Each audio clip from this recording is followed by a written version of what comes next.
A U.S. Navy plane crashing into water south of Japan today with 11 people on board, and this is just the latest mishap for the U.S. Navy in a matter of months.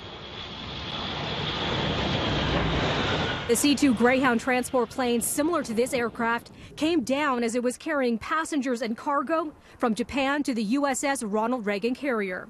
8 people were rescued, but 3 others are missing. The cause of the crash not immediately clear. The U.S. Navy has had 2 fatal collisions in Asian waters this year, leaving 17 sailors dead and prompting the removal of 8 top officers. Donald Trump tweeting today about the crash, saying, "The U.S. Navy is conducting search and rescue following the aircraft crash. We are monitoring the situation. Prayers for all involved."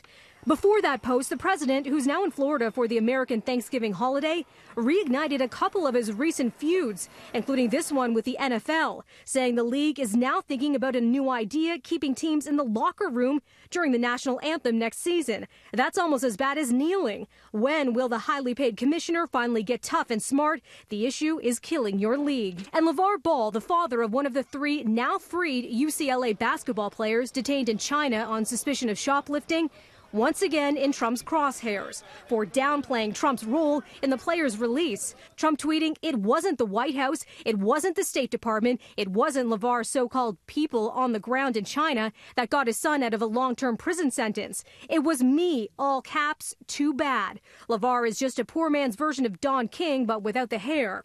And at the end of this post, Trump calling Ball an ungrateful fool.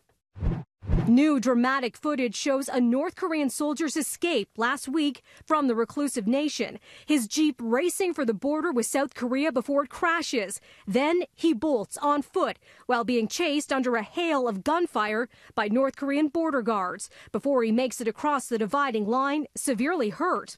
The UN command saying today that North Korea violated the armistice agreement by firing weapons across the military demarcation line and briefly crossing it. And an update on the defector's health coming from doctors in South Korea today who say the man has regained consciousness. He is breathing on his own after 2 surgeries to remove bullets from his body.